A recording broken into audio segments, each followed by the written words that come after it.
The theme of this year's conference has been "The Future is Now." But what's next? Our final plenary session features a panel of the next generation of volunteering researchers, volunteer managers, policymakers, and advocates. They'll reflect on their insights from the conference so far and discuss their aspirations for the future of volunteering. Tsai is in her third year pursuing her PhD in volunteer leadership studies at the University of Tasmania.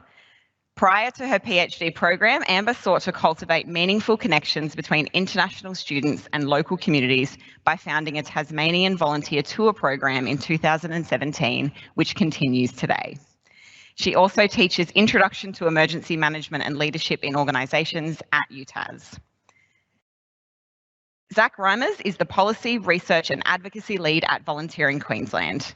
He investigates research and policy changes to identify new approaches to volunteering and communicates the issues faced by volunteers and volunteer-involving organisations to Queensland's government and other stakeholders.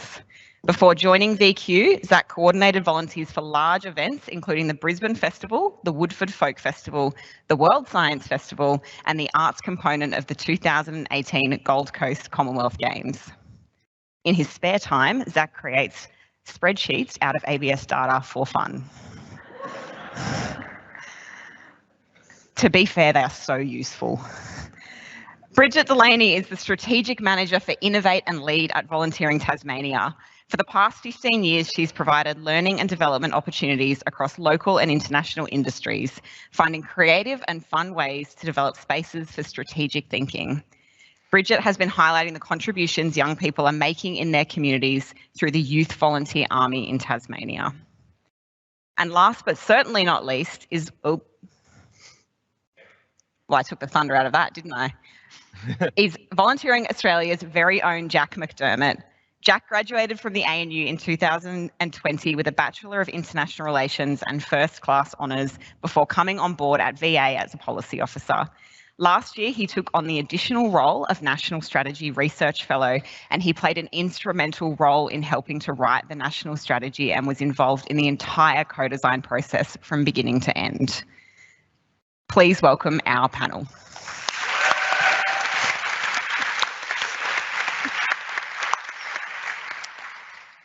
So, to kick things off, we will do some brief introductions and opening remarks from the panel, and I will start with Amber.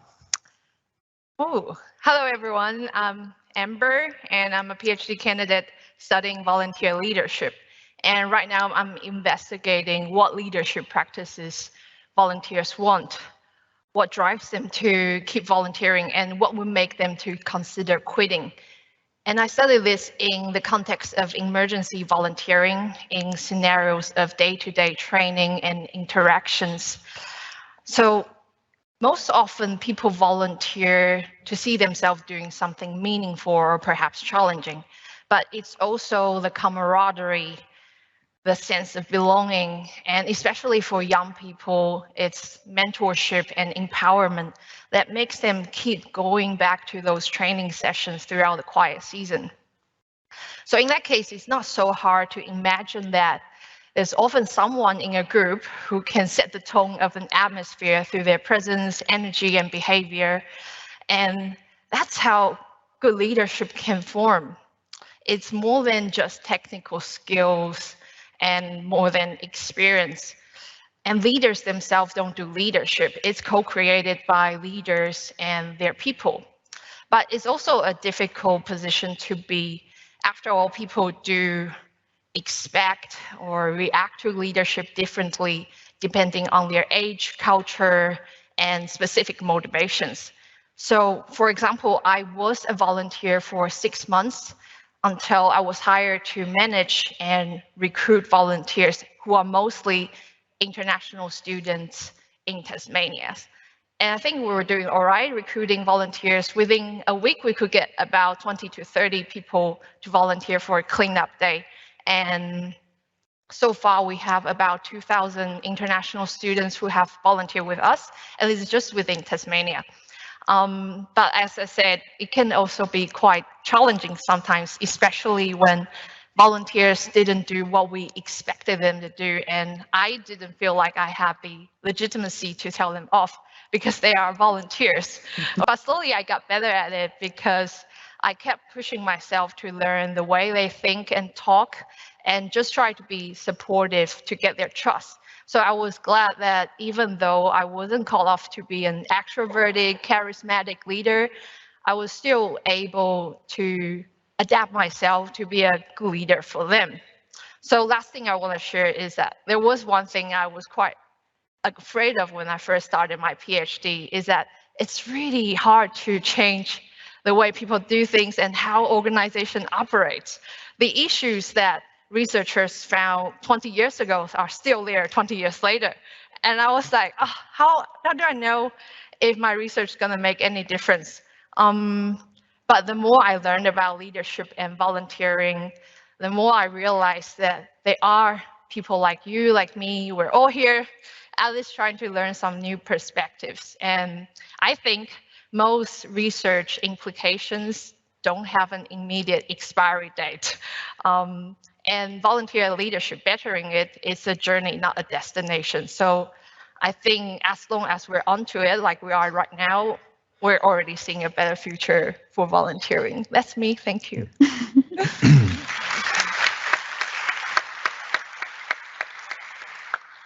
I'm speechless. So Zach, a tough act to follow. Thank you so much for that, Emma. That was great.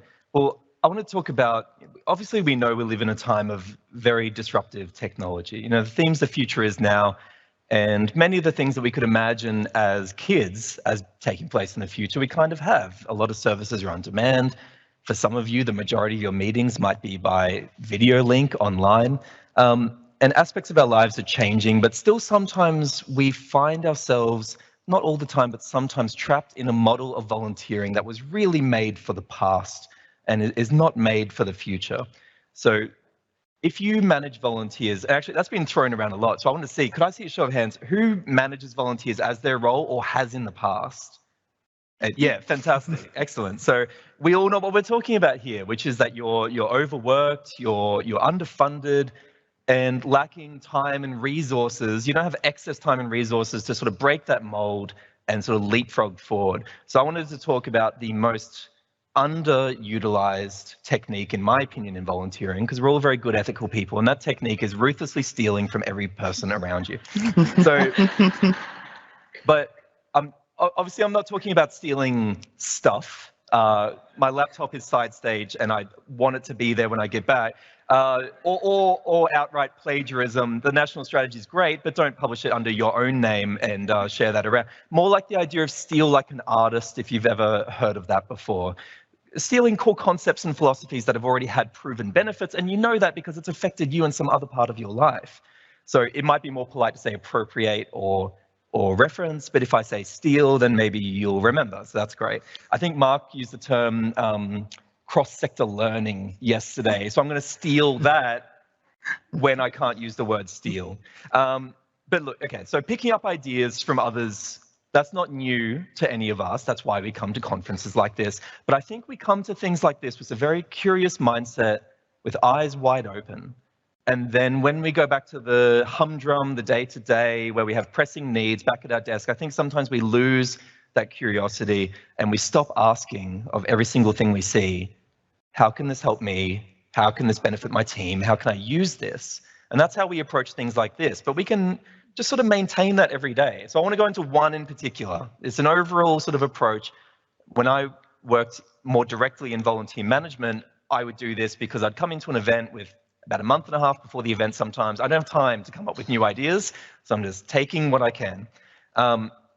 So let's get better at recruitment by stealing from corporations. So have you ever noticed that some of our largest, most profitable corporations talk less about their profit, but they talk more about their impact on community? So I pulled a couple quotes and see if you can tell which ones come from a corporation, which ones come from a volunteer involving organization. We support underserved communities and provide opportunity for everyone. All right. We support digital skills training for job seekers, particularly in underrepresented communities. We combat misconduct and racial bias in policing. Or this one, come join a group where your voice is heard, where your actions matter. and where you can make a difference to thousands. And, you know, I'm on stage, so of course it's a trick, and they were all from corporations. It's Google, Amazon, and that last one was something my bank sent me. So why did they use this language, right? A lot of it is to recruit more people. And I was checking out something from the Harvard Business Review, and they talked about a couple of trends. Move away from pedigree to potential.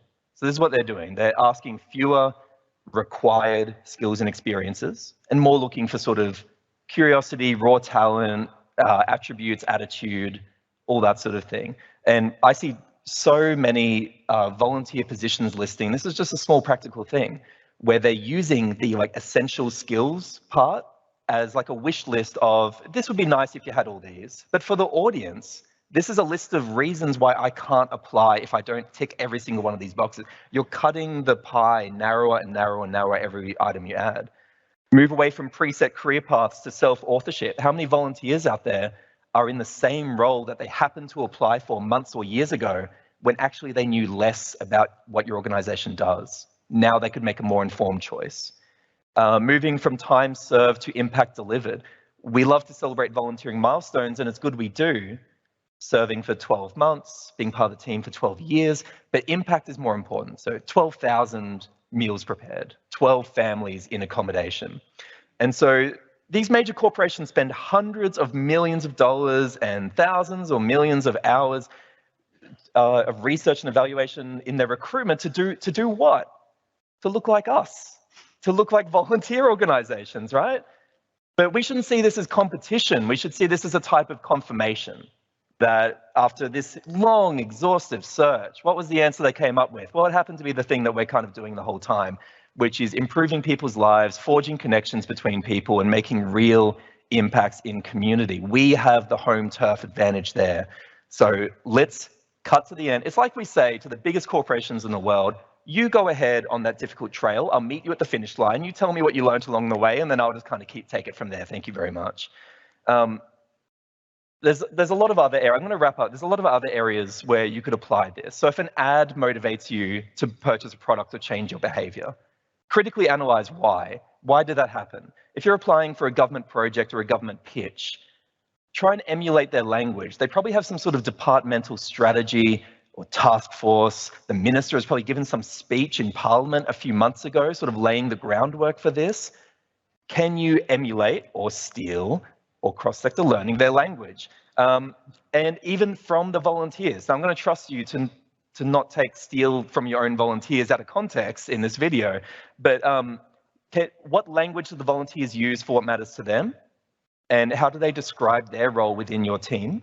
And can you reflect that back to them to help them feel more included? So be hungry, be curious, be voracious, and yeah, steal.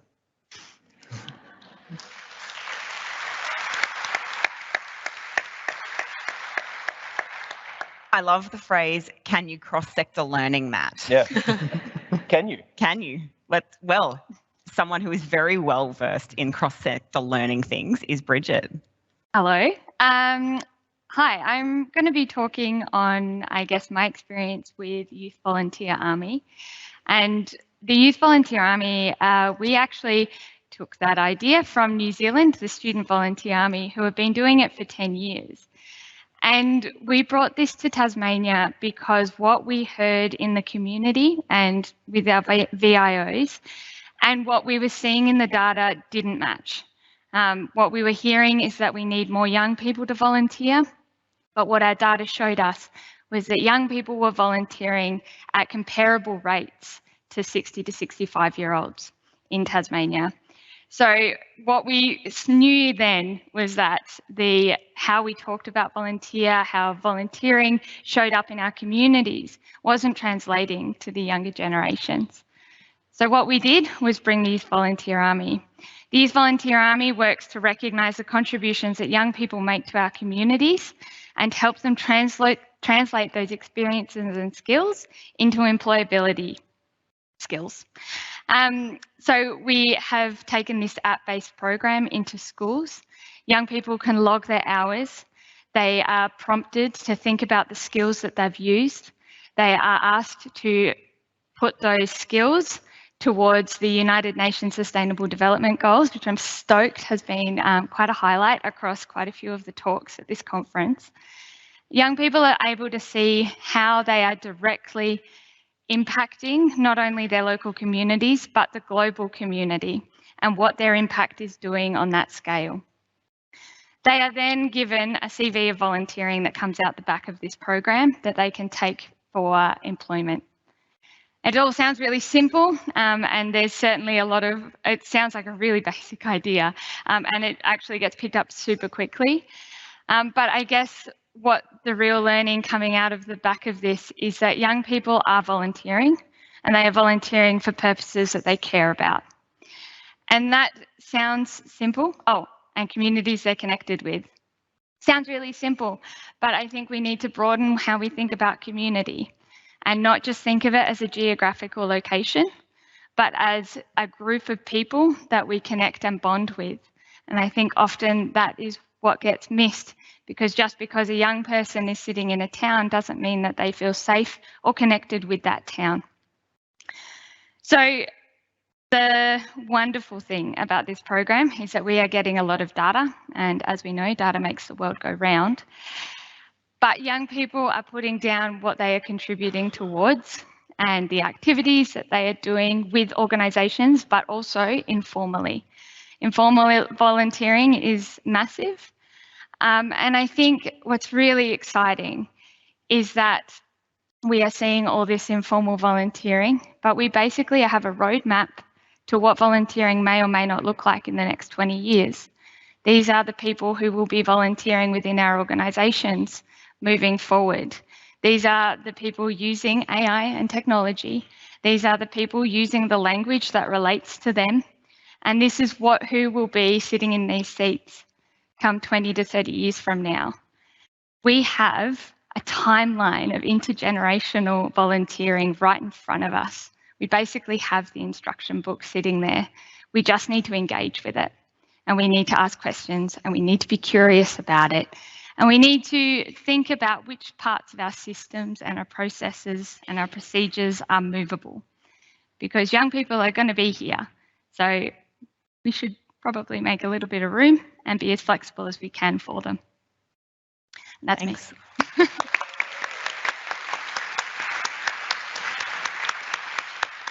And Jack is a walking encyclopedia of volunteering research and statistics. About 5 times a day, we do a involuntary pop quiz in the office where I yell over my shoulder and say, "Hey, Jack, how many young people volunteer?" Or, "Hey, Jack, what did this research paper say about X, Y, and Z?" And he, like Wikipedia personified, will give you that information. Over to you, Jack. Thanks. We don't have to do that in the Q&A, by the way. No pressure. Hi, I'm Jack. I'm a policy officer, and as Sarah mentioned in my bio, I was on the national strategy team at Volunteering Australia. I actually started in volunteering policy as a volunteer, actually in policy in general. I had kind of a different academic background. I graduated with a degree in political science and international relations, actually here at ANU, so really exciting to be back on campus this week, actually, kind of. Once I graduated, I wanted some experience in policy and research, and an opportunity came up at Volunteering ACT. So I was there as a policy and research volunteer, and then found a job through that. An opportunity came up to join the Volunteering Australia team. And as someone with not a lot of background in volunteering, or, there were actually a lot of sort of everything's connected to volunteering, but I was really immediately struck by how diverse volunteering was. Even, just in the first few weeks, I was working on mental health, disability, emergency management, environment, arts and heritage, international development. It's colossal, and it was really exciting kind of to get all this exposure to something that I thought was new to me, that was even newer to me than I thought. And so bringing that experience into the National Strategy Project, one of the big challenges of the project from my perspective was capturing all that, getting it into the strategy in some way, and ensuring we had a document at the end that people could see themselves in. I think now with the strategy out, I really see volunteering and the breadth of the ecosystem, even again with more clarity than before. It feels even larger. It kind of just seems to grow and grow from my perspective. And I'd hope that everyone in the ecosystem and everyone here can see themselves and see each other in the strategy as well. And I think that's something that's really one of the biggest opportunities we have going forward, is to continue to acknowledge new things, new ways that volunteers are involved in Australian society.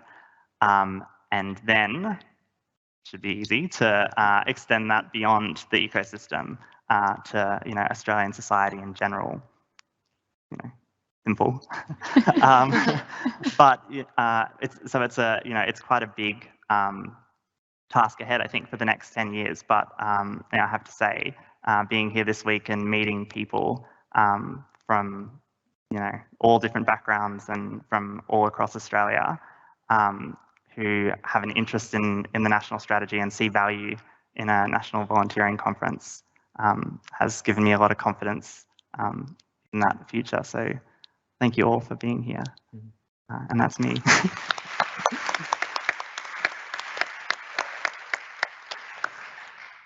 A couple of people have already jumped into Slido because it's always the same link, which is fantastic. And as you all have a moment to formulate your thoughts for questions, I will quickly read a reflection that is relevant that I think everyone will enjoy, which is from someone named Heidi, who said they've always been a big sharer. They learnt S with P, stolen with pride, and then brought it back to Australia from the States and changed it to shared with pride. And then our first question, very directly for one panelist, is where did Bridget get their amazing blazer?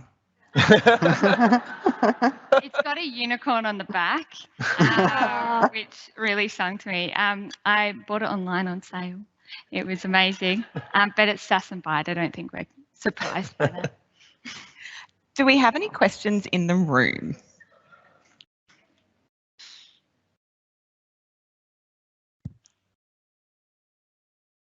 It's like a needle in a haystack. So bright from back here. That's okay, because we have plenty in Slido. But please, if you're interested in asking a question, pop that hand up and now oh, okay, there's lots of pointing, so I'm very sorry. You're in a blind spot for me. We will try and get a mic to you, so then here we go, and we'll get it through Community, over the shoulder, look at that. I love a bit of audience participation. Volunteer spirit. Oh.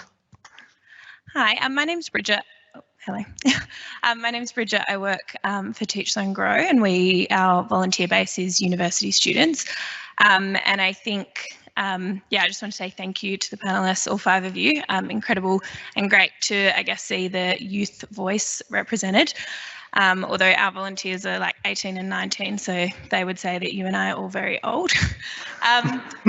One thing, I suppose, we've had some really great conversations over the last couple of days, but have still heard some pretty negative attitudes or maybe ignorant attitudes about young people and volunteering. People who say young people don't volunteer, or we can't get any young people, or they don't want to volunteer. I obviously find that quite frustrating, and I'm sure you guys do as well with your knowledge of the evidence. So I guess the question is, how do we change attitudes that are misguided amongst, perhaps other organisations who don't understand, the role that young people are playing in volunteering and how their experiences in volunteering might be different, or that they might be looking for different things. Go. Jump in, Zach. Excellent. So, well, first of all, I think me being on the stage is a very generous definition of youth, myself anyway. But it was my birthday a couple of days ago, so maybe that was when I was under the threshold, and now I made it on anyway. But yeah, I totally understand what you're talking about, and I have seen it reflected in the sector, but also in some of the messages and conversations here in this conference as well. It's a really tricky thing because we don't have perfect knowledge on this, but it's not necessarily that younger volunteers are volunteering less or are less likely to volunteer. It could be that, or it appears to be, that the form of volunteering that they participate in one, they're probably not calling it volunteering, or they might not be, but it's less likely to be that traditional, institutionalized, formal volunteering. And so they're less likely to be on a list, you know, that sort of thing. And I think it was Diversity Council of Australia, I'm not sure, but they did some research on what terms are associated with people of different ages. And basically, the older you were, the more likely people to use the term volunteer to describe you. But there's a huge cohort of young people out there helping each other, volunteering. So what can we do? I think we should not try and expect all future generations to completely change what they're doing and conform to a pre-written definition of what volunteering happens to be. That infrastructure is very, very useful to make sure people have a safe, guided experience, that we're efficiently working to tasks, but wherever possible, we should open up what we're doing and see the younger volunteers not as not conforming, but in fact as leading the way to some other destination. So how can we join them on that path and also demonstrate the value of the parts of the systems that are really useful to them, like the documented experience and the networks and that sort of thing. So it's about give and take, show your worth, convince them, but also be prepared to listen and maybe change. Can I add to Please. that? So yes, I've had many of those conversations. I've lost you in the crowd now. I was trying to thank you. Yes, I've had many of those conversations, and it's quite a confronting one, particularly I think sometimes in rural and remote communities where maybe our young people are moving away, and there is just less young people in those areas. I think, like I said, data speaks, and we are getting some of that data. It just doesn't look, as Zach was saying, it doesn't look like it does for a different generation. We don't have the same, young people don't have the same times available. We're looking at an increasingly part-time workforce, and how we fit volunteering around that is really tricky. We are looking at increasing different pressures. And I know you said that 18 to 19, this program actually runs to 25 years. And we certainly know that the 18 to 24 age range is one where the connection can be the most effective, but it's also where the volunteering drops off because of those competing priorities. I think a majority of us have probably been through those years, and I personally had many commitments just trying to juggle uni and juggle work at the same time.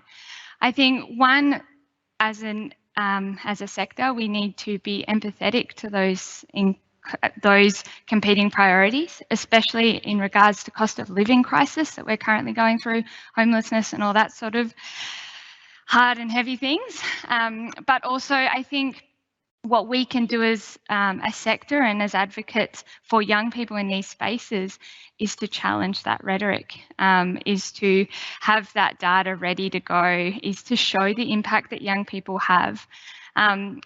Through the program, we know that young people are really active in, and I don't think this is a surprise, climate and action, but also inequality. And I've lost my numbers and my SDGs at this point, but good health and well-being. So I think if we can help organisations to find where they align with those purposes, and connect organisations in with the communities that young people are already connected with. So universities and schools and sporting groups, and how can we partner to create safe environments for young people to try out these experiences, to engage with these processes, and to be flexible in the way that we can engage young people, understanding all of those competing priorities for them. Can I quickly just also jump in? Sorry to just with a quick data nerd point. Please do. So in the research that we commissioned for the national strategy, we actually found, so we do hear quite often that young people appear to volunteer less often, or that there's difficulties in some organisations attracting young volunteers. But we don't, typically younger people don't really volunteer significantly less than other age groups. Particularly before COVID, we saw in an analysis of the census data that the number of young people volunteering actually grew quite steadily from the 2000s up to about, we think, probably COVID. and then declined significantly. And we also found in our survey that young people, so in that survey it was 18 to 25, that's the only category or age group of people for whom there hasn't been an increase again in volunteering since COVID. So I think there's been sort of a break. We were on a kind of good path with youth volunteering, and that's a cohort that we'll need, I think, where opportunities to volunteer have kind of ceased, and there needs, I think, a bit more attention for that to resume.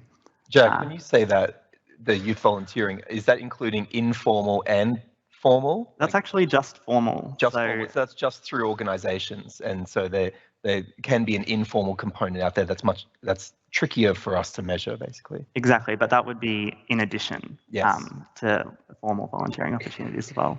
Can I add a little? Please, absolutely.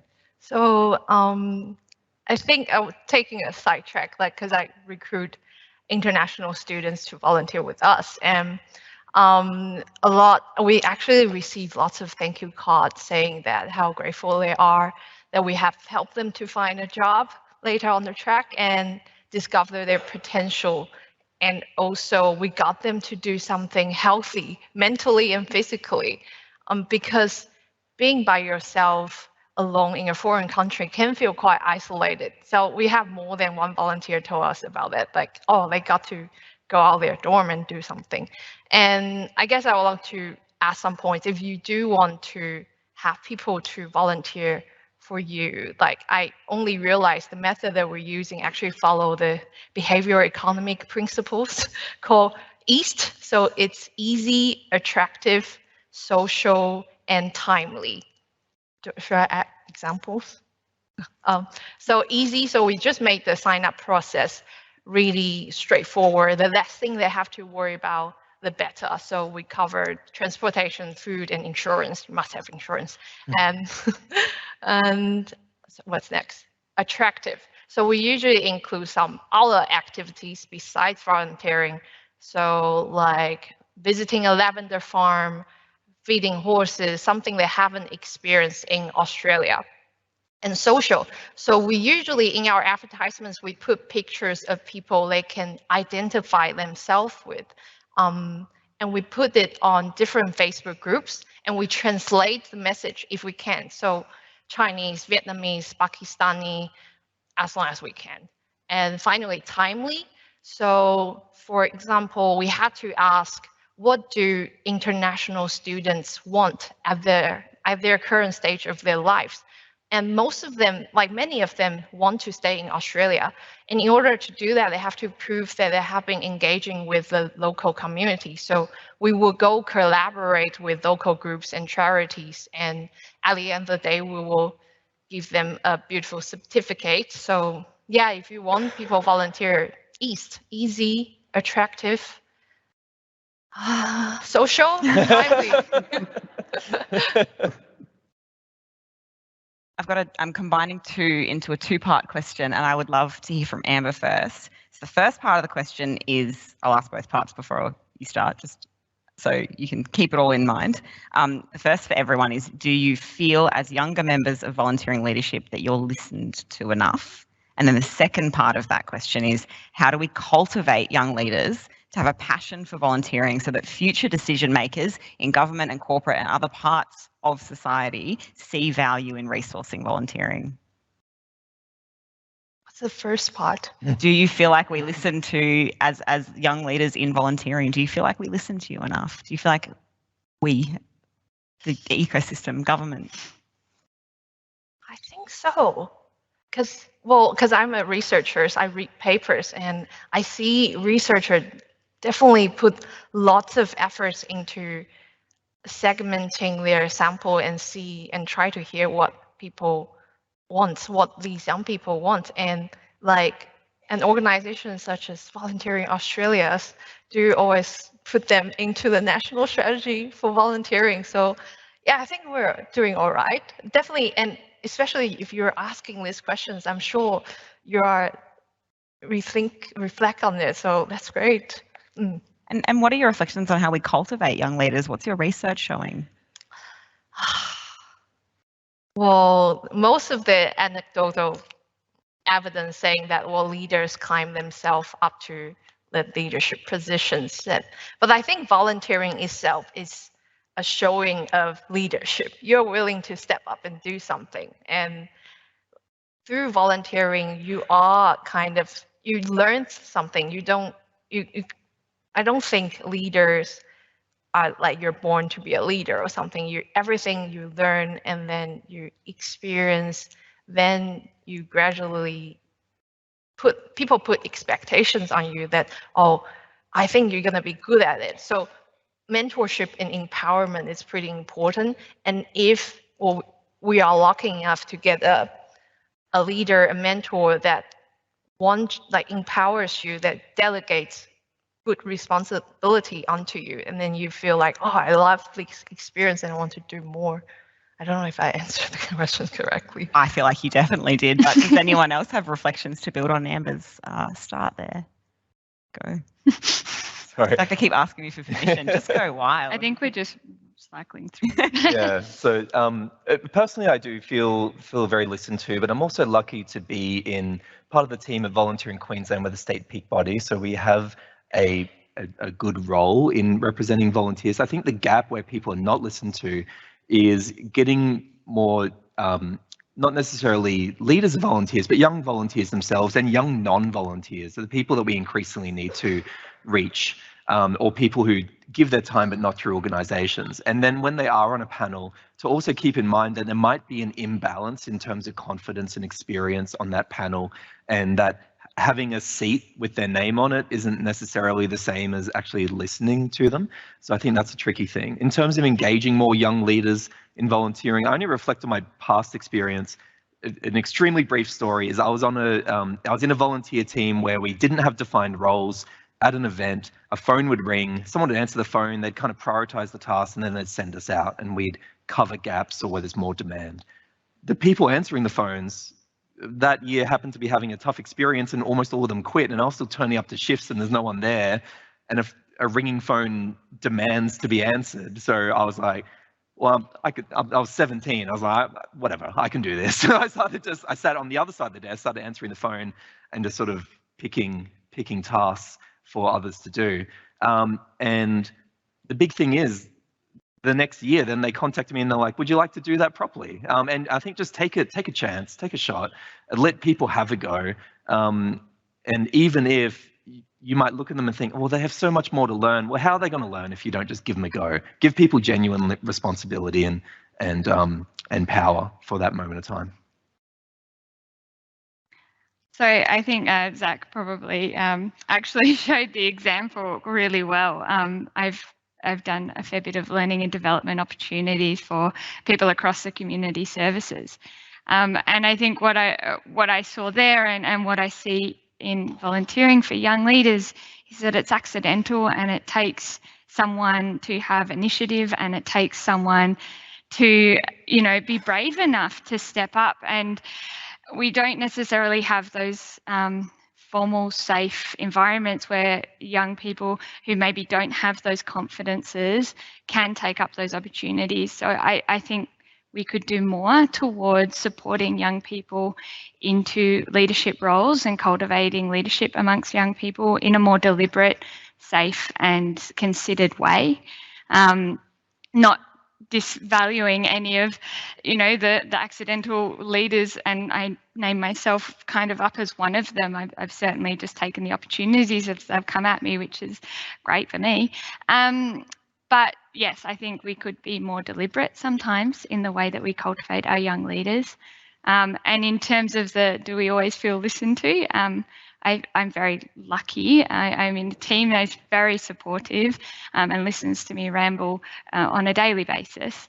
But I also come across, I guess, government departments that really it's about the title that's coming within their emails to whether we get listened to, and that comes through in some.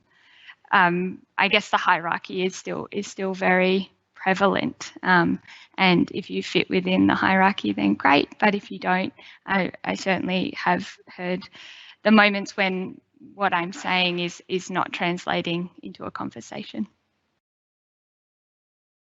Yeah, I feel listened to, I think. Yeah. I mean, I was thinking as people were responding, we're all sitting here with microphones, but people kind of have to listen. Sorry, everyone. But you know, in terms of getting young people involved, you know, in the workforce of volunteering, I think just to speak from my experience working in policy, it is kind of an area that not a lot of people are aware how much there is, or, you know, volunteering is cool and really interesting. And I think it's often, you know, usually when I tell someone what I do, you know, I'm working policy at Volunteering Australia, they're kind of like, oh, what? Like, you volunteer? I don't get it. So I think that there's just not a lot of good awareness of the richness of volunteering as a policy area and kind of how much there is to do in the space, because it's really exciting. So I think more visibility for that would really help get more young people into the space. I'm looking down. The Slido is just overwhelmingly complimentary of these wonderful panelists. So I will share all of the compliments later. I wanted to do a quick check if there were any questions in the room. Anyone holding a microphone at the moment or want to yell? And we'll repeat the question back. Otherwise, there are more questions here than we could answer, I think, in the next week. If anyone wants to hang around, we can do that. Micro-volunteering. There's a comment here about micro-volunteering being a way to build ethos around volunteering like a muscle, and how do we encourage opportunities for young people to be involved in those micro snippets to hopefully be essentially a gateway drug to more volunteering later on. Any experience with micro-volunteering? Can I? Yeah, go? please. I guess micro-volunteering, you know, if we think about a pathway for young people into volunteering, from my perspective, we go informal, micro-volunteering, formal. You know, sometimes getting into those formal opportunities, it's like applying for a job sometimes. The barriers around working with children's track and all of those kind of things can be quite limiting for people to get into volunteering. And I'll broaden that out, because it's not just young people. You know, if you want to volunteer for the first time, I have an older person in my life that is trying to volunteer for their first time, and the paperwork is overwhelming. So having those micro volunteering opportunities to be able to like taste test or gateway drug, if you want, to getting into volunteering, I think it has a real place for exploring what volunteering can be for someone in their life. Thank you. Any other? Yeah, Zach, I see you chomping at the bit. Yeah, it's a really powerful thing. At the same time, it can be incredibly difficult for a volunteer-involving organisation to deliver if it doesn't fit in with the rest of their model, or if the service they provide is less compatible with that. But there are usually opportunities that are being overlooked. So I was talking to a group of community gardens, volunteer-run community gardens in Brisbane, and they were talking about how they can't really have sort of drop-in volunteering because they have a set list of tasks that really need to get done on a schedule. But then what we talked about is, do you really need, you have a core team of consistent volunteers, do you really need to know like who's going to be watering those plants a week in advance when you set the roster, or do you just need to know that's going to be done? So can you have your core team there, but also a drop-in facility? So if people drop in, great, they can do some of those more entry-level tasks where it's safe, it's easy to explain, they can get into it, and then the core team that are regularly turning up can do more advanced tasks that reflect their experience and longer commitment. And so there are opportunities there. People sometimes changed what they're doing for employee volunteers, for corporate volunteering, where it's like, oh, we're going to have them for a day. Okay, so let's have a really streamlined onboarding session because we don't want to waste the whole day in training. And then for someone that's curious, wants to try joining the volunteer team, perhaps for a longer commitment, they don't give them that same exposure to the impact and the good feeling. So micro-volunteering kind of taps into a few of those things and aim for the micro. There might just be some tiny thing that you can do, start small and then build from there. But the flexibility it offers is really paramount. I think when I think of micro volunteering, I was thinking of, oh, you can volunteer for Wikipedia. You just go online and do the edits. And I stumbled on that, well, they actually have a social group that we are all Wikipedia volunteers and we hand out every month together face to face. And I thought that was very cool. And because of that, I thought I want to join this group. So that's my comment to micro volunteering. So the most upvoted question from the audience is, I like the idea of making way for younger volunteers. Do you have any suggestions for managing the rusted on volunteers who are fearful or feel threatened by the change? I feel like the national strategy used, well, I don't feel like, I know they used a co-design method. It's a process, right? You bring along your volunteers, include them in the decision making. If we have, you know, a group of volunteers who have want young people being part of the program, help be part of, let them be community led in that decision making. You know, volunteering in a lot of our programs, it's about the community. So it would be, someone said something, it was something but not a surprise, and I've forgotten the quote, but don't let anything be a surprise. You know, I think change is different for everybody. So bringing people along with us means that we need to do it together. And I guess that's, you know, the easiest way, and put it up as an opportunity. There's mentoring, there's coaching, there's intergenerational sharing, there's so many opportunities there for young people coming in and for volunteers who are already there. So I think it's really about making sure it's not a surprise and bringing people along. Thanks, Bridget. Anyone else want to build on that? Zach, of course. Hi, sorry. This is something that I've worked with in volunteer management, where sometimes I was working with teams of really fantastic volunteers who'd been doing a role for longer than I'd been alive at that time. And it's kind of like, who am I to go in and try and change what they're doing? But when we face that tension where we're talking about, you know, making room, which is maybe not the most diplomatic way to think of it, it's more about putting people where their current skills and experience is the strongest. It's not so much about, you know, boxing people up and shipping them off. I don't think anyone's advocating for that. But typically when we have that tension where someone's been in a role for a long time and it's creating a difficult experience in the team, it's usually to do with some sort of, well, sometimes to do with an operational matter, that they prefer doing things the way that they learnt. And then since then, new tools or techniques have come out and you're looking to adapt.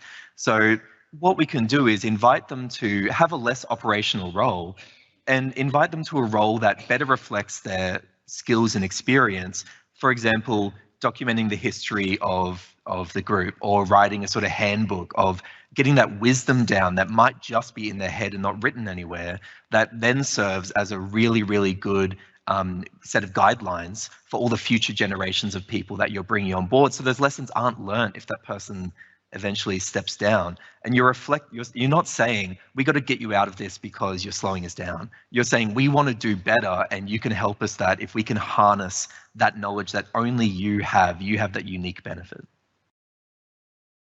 Thanks, Zach. Victor, over to you.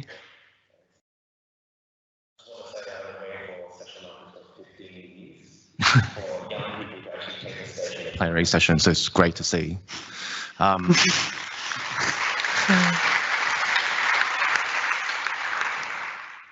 I guess I'm working on the assumption that not every VO is going to be ready to engage with young volunteers right now. So my question to the panel is, what are some of the telltale signs or the conditions that you think would be symbolic for VRs to actually give it a go? You know, can you try to articulate it from a way so that people who might not be ready, or who might think that they're not ready for it, can go, actually, no, there are certain conditions I'm meeting. I should give it a go. I should have a conversation with young people and kickstart this process.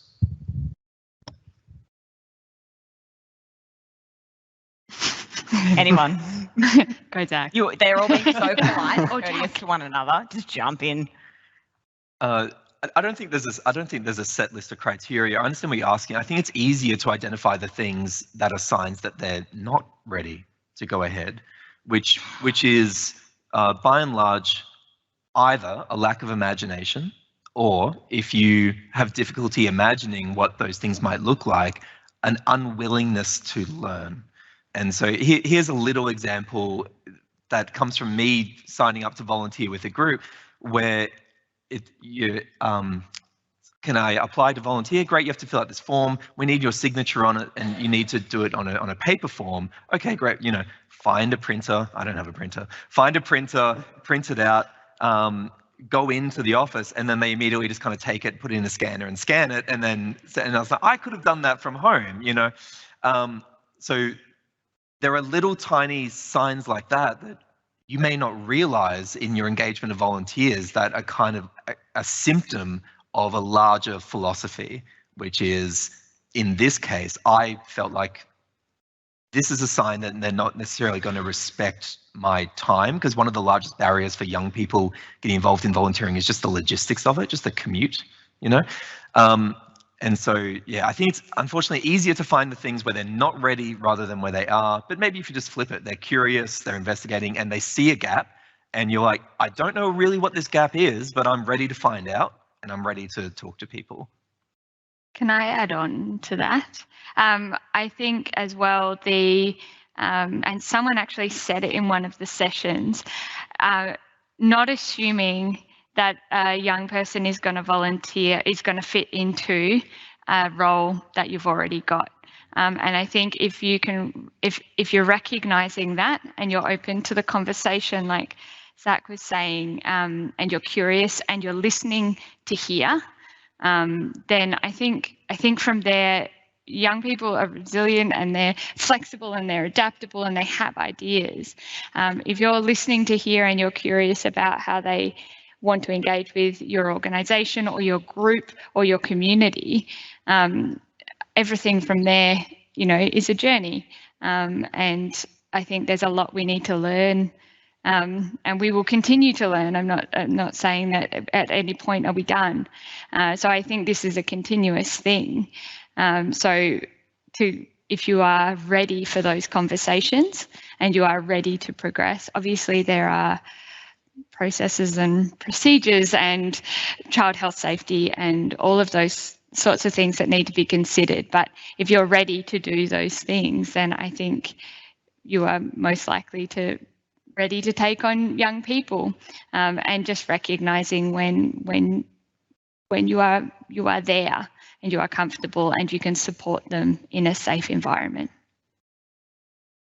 And we have time for one more question, and I have saved the best for last, which is about the future of volunteering in general, which will obviously have implications for young people, but all generations.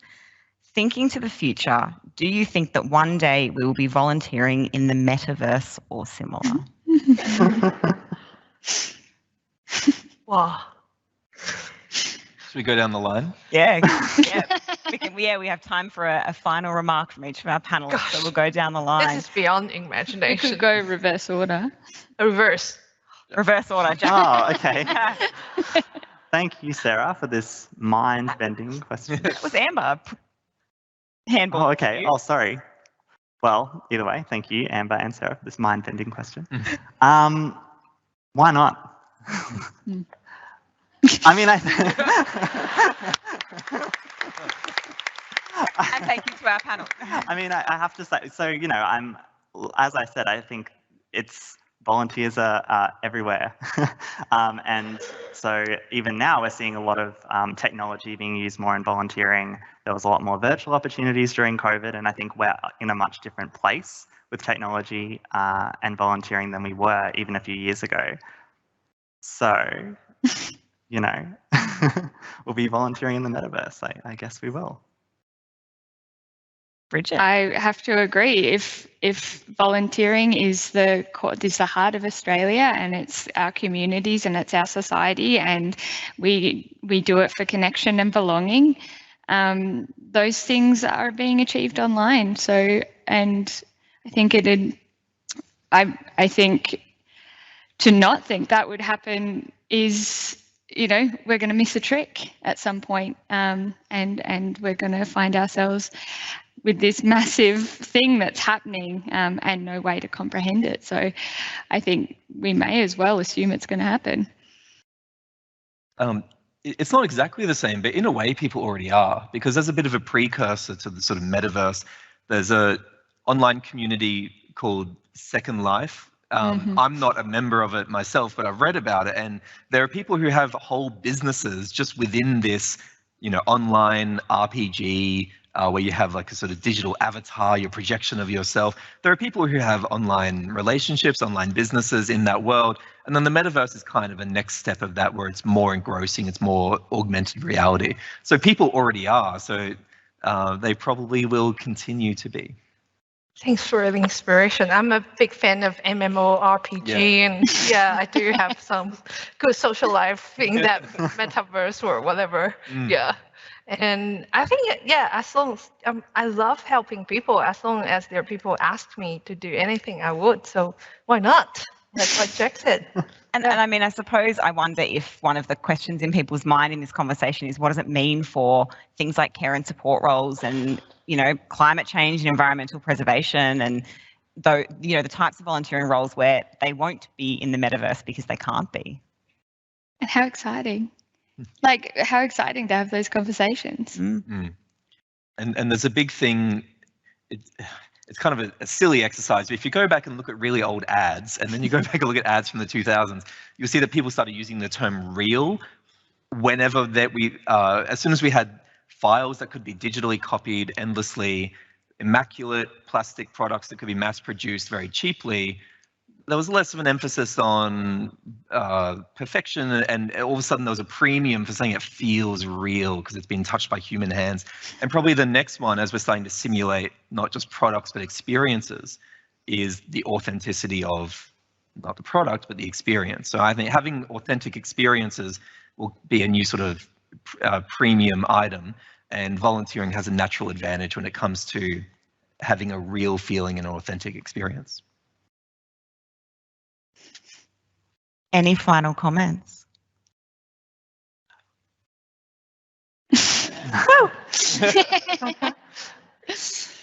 Everyone should read the national strategy. Yes. I've trained them well.